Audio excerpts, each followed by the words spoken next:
데일리 브리핑. 네, 오늘은 워싱턴 한면택 특파원과 함께하는 날입니다. 한 특파원 안녕하십니까? 네, 안녕하십니까. 워싱턴입니다. 자, 슈퍼 튜즈데이가 드디어 내일로 다가왔습니다. 이 전국 16개 지역에서 동시 경선이 실시가 되는 날인데 이렇게 되면은 뭐 사실상 내일이 지나고 나면은 경선이 끝나는 분위기 아니겠습니까? 네, 그런 분위기를 또 예고해 주는 듯한 연방 대법원의 또 이례적인 예고는 됐습니다만은 네. 이례적인 판결이 나왔습니다. 트럼프 전 대통령이 출마 자격이 있다라고 판결을 한 겁니다. 잘 아시는 대로 콜로라도 주 대법원이 이 의사선 점거 사태에 개입한 그런 그 혐의로 이유로 콜로라도 주 경선이 내일 있거든요. 네. 그 경선에서 이제 투표용지에서 트럼프 이름을 빼야 한다라는 자격을 어떻게 보면 이제 박탈한 그 판결을 했는데 연방 대법원에서 이를 파기시키는 그런 결정을 내린 것입니다. 지난달 8일에 그 구두 변론을 듣던 연방 대법관들의 그 입장 그걸 보면은 어떤 판정을 내릴 것인지 대략 감이 왔었는데요. 그 당시에도 이미 트럼프 출마 자격을 허용하는 판결을 내릴 것 같다라는 예고는 나와 있었지만은 오늘 공식적인 판정을 내렸는데요. 그것도 진보파들 이제 보수파들뿐만 아니라 진보파들까지 만장일치로 내린 결정입니다. 네. 그러다 보니까 이제 트럼프 전 대통령은 어떤 경우에도 아주 경천동지할 그런 사건이 발생하지 않는 한 이번 대선에 출마할 자격을 최종 허용받은 것으로 볼 수 있고요. 네. 지금 메인주와 일리노이에서 또 최근에 한 판사가 그렇죠. 자격이 없다고 이제 판결을 내렸는데 이번 연방 대법원의 판결은 모든 주에서 다 적용이 됩니다. 그러다 보니까 이제 트럼프 전 대통령이 의사선 점거 사태나 또는 그 이제 내란 선동 혐의가 아니겠습니까? 그런 것이나 그렇죠. 대선 결과 뒤집기 시도 이런 것을 그 이유로 해서 이번 출마 자격이 없다고 판정을 받으려는 그런 시도는 아마 쐐기가 박힌 것으로 간주가 될 수 있습니다. 연방 대법원의 판결이 처음부터 좀 예고가 됐던 것은 어찌 보면은 그냥 상식적으로 생각해서도요. 네. 콜로라도 한 곳에서 자격 바탈을 해갖고 전체 이게 연방 전 지역에서 선거를 하는데 여기 공직 출마 자체를 봉쇄한다는 건 또 말이 되지 않습니까? 그렇죠. 아무리 그렇더라도 한 곳에서 그러면은 뭐 자격 박탈한다고 해서 모든 주 지역에서 자격을 박탈한다면은 그것이야말로 또 이제 연방 헌법상의 를 어기는 그런 결과가 될 것이기 때문에 그 당시에서도 그런 결과가 온다면은 엄청난 혼란, 대혼란이 올 것이다라는 경고도 이미 나와 있었기 때문에 이번 연방 대법원의 판결은 뭐 충분히 예견이 됐던 것이라 할 수 있습니다. 이러다 보니까 뭐 지금 예전 같으면은 슈퍼 화요일 이제 공화당은 15개 주에서 동시 경선이 실시된 것이고요. 캘리포니아도 들어 있습니다.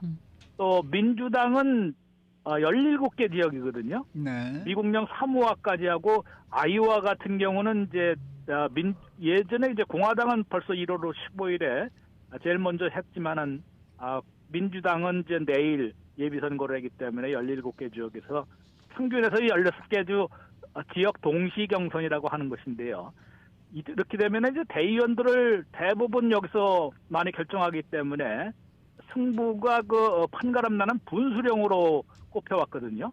그런데 말 그대로 이제 이번에는 경선이 끝내는 마지막 무대가 되지 않겠느냐 이렇게 그 관측이 되고 있는 것이 뭐 현직 대통령이 있는 민주당은 그냥 요식행위로 지금 하고 있는 거나 마찬가지고요.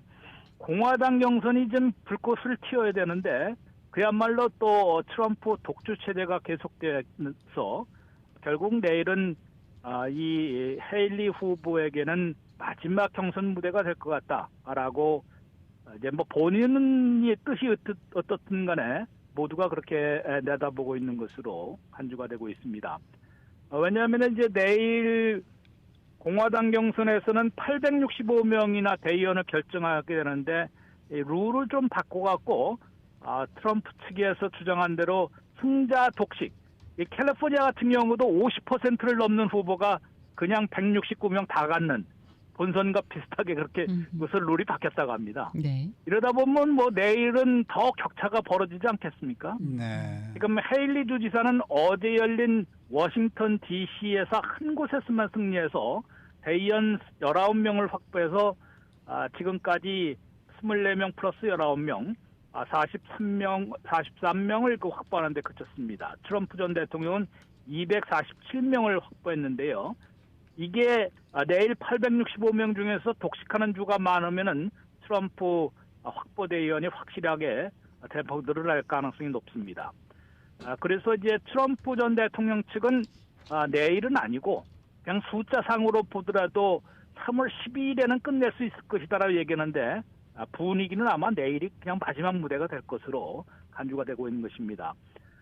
이제 공화당 경선에서는 전체 대의원이 2,429명인데 1,215명을 과반을 확보하는 후보가 대통령 후보로 결정되는 것이거든요. 네. 그리고 지명돼서 뭐 전당대회에서 공식 추대만 되면 되는 그런 절차를 밟는 것인데 현재 같은 추세로서는 헤일리 후보가 뭐 전혀 힘을 쓰지 못하고 있기 때문에 뭐 이제 트럼프 전 대통령의 공화당 대통령 후보 지명은 사실상 내일 그냥 판가름나지 결정되는 거 아니겠느냐 이렇게 그 간주가 되고 있는 것이고요.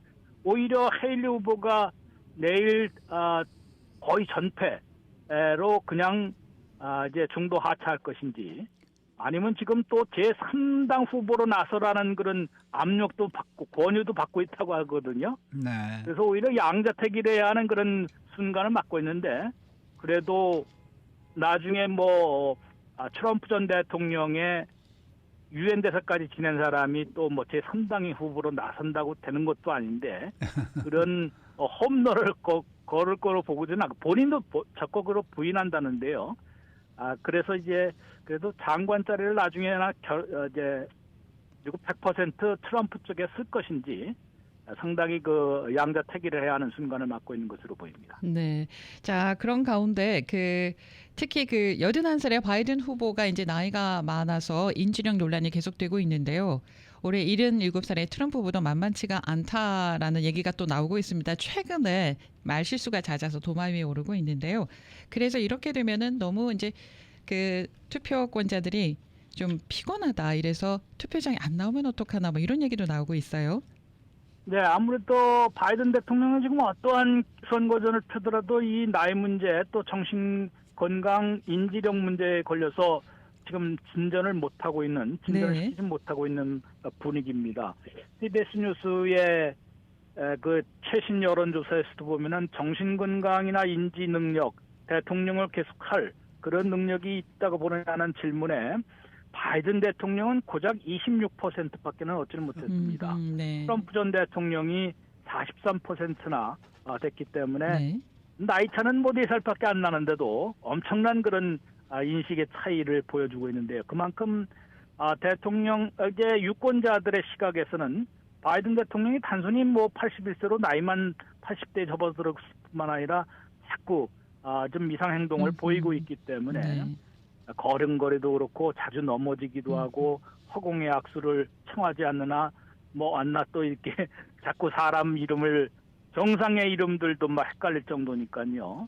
과연 지금 당장도 좀 힘든데 앞으로 4년을 더 할 수 있겠느냐. 그렇죠. 이런 의구심을 상당히 사고 있기 때문에 그렇죠. 네. 다른 지금 선거전을 펴도 지금 수중에 경선을 뭐 치를 필요가 없었기 때문에 수중에 1억 6천만 달러나 갖고 있는데도 엄청나게 이제 선거 자금 실탄 면에서는 압도하고 있거든요. 네. 그런데도 별로 그렇게 이제 그 우세를 도무지 뭐 이제 우세를 뒤집지는 못하고 있는 상황이고요. 이번 CBS에서 적극 투표증 라이클리 보토만 하더라도 바이든 대통령 지지율은 48%, 트럼프 전 대통령은 52%로 4포인트 더 벌어진 것으로 나타났습니다. 이게 모든 조사에서 지금 추세가 그렇거든요. 네. 그러다 보니까 물론 또 본선 대결이 본격화되면은 어떻게 이제 될지 또 트럼프의 뭐 사법 리스크도 있으니까 어떻게 만회할지는 모르겠지만 현재로서는 상당히 어려운 선거전, 재선 고지에 성공할 수 있을지는 상당히 어려운 그런 선거전을 본선 대결을 이제 시작하고 있는 것으로 보입니다. 그런데 뭐 트럼프 전 대통령은 또 어떻습니까? 지금 뭐 재판을 지금 여러 개를 지금 저희 재판들이 진행 중인데 만일에 하나라도 유죄 판결이 나온다면은 이것도 또 그렇게 뭐 유리한 건 아니지 않겠습니까? 더더구나 본선 승리를 장담하지 못할 위험은 남아 있는 거 아닌가요? 어떻습니까? 그렇죠. 지금도 오늘 뭐 연방 대법원 판결도 만장일치로 이 자격은 있다고 얘기한 것이 웃을 수만은 없는 그런 판결 아니겠습니까? 그렇죠, 그렇죠. 당장 지금 4월 22일이 시작하는 주간에서 6월 말까지 뭔 판결이 있냐면은 지금 의사당 정거 사태에 개입된 혐의가 드러난다라면 이게 내란 선동으로 상당히 엄청난 또 파장을 불러올 수 있는 것이거든요. 네. 이 유죄 판결을 끌어내기 위해서 특별검사와 워싱턴 DC 연방지법이 3월 4일부터 오늘부터 재판을 시작할 예정이었지만은 이게 면책 특권, 당신은 현직 대통령 아니었습니까? 그러다 보니까 현직 대통령은 형사 기소를 할 수가 없는 그런 이제 면책 특권이 있는 거 아니냐? 네. 이것을 걸어서 지금 연방 대법원에서 4월 말에서 6월 말 사이에 판결을 내리도록 지금 돼 있습니다. 심리를 하기로 결정을 했기 때문에요. 그러면은 기각을 하더라도 8월 말에나 이 DC 재판이 시작이 된다고 합니다. 그러니까 상당히 좀 지연시켜주는 효과는 보고 있는데 이게 언제 어떻게 바뀔지는 누구도 모르지 않습니까? 네. 만약에 8월 말에 연방 대법원이 이건 면책 특권은 없다. 근데 대부분 사람들이 그렇게 판결할 것으로 내다보는 게요. 그러면 현직 대통령 시절에 모든 잘못을 하더라도 다 퇴임 후에까지 다 면책 특권을 인정해 줘야 되느냐. 이런 또 논리가 나오거든요. 이러면은 심리를 결정하는 데에는 4명의 대법관만 찬성하면 된다고 합니다. 그런데 잘 아시다시피 최소한 5명의 대법관이 네. 이제 찬성을 해야지만 면책 특권을 인정해 주는 것이거든요. 예. 그렇게 속단할 수가 없는 그런 상황이어서 6월 말에 만약에 기각된다 그러면은 8월에 재판이 시작이 돼서 11월 선거 전에 유죄 판결이 나올 수도 있습니다.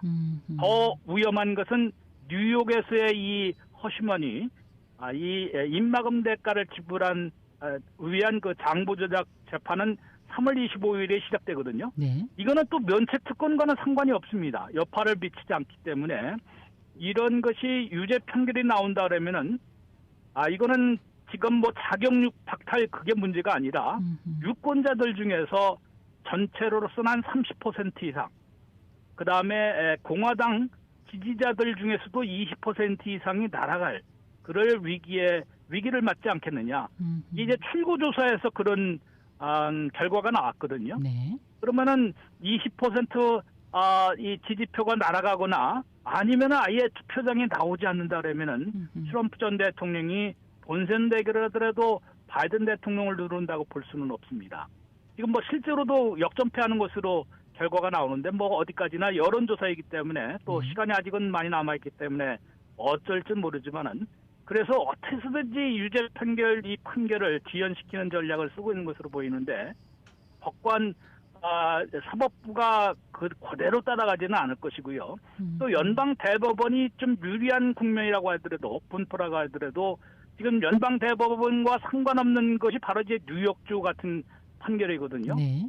그러면은 이것에 대해서 유죄 판결 나왔을 때 유권자들 특히 트럼프 지지자들 공화당원들이 반대표로 돌아서거나 또는 아예 투표장에 나오지 않을 경우에는 상당히 열심히 했지만 결국은 낙선될 그런 위험도 아직은 남아있다고 할 수 있습니다. 네. 네, 네. 자, 오늘 말씀 잘 들었습니다. 네, 고맙습니다. 네, 지금까지 워싱턴 한면택 특파원과 함께했습니다.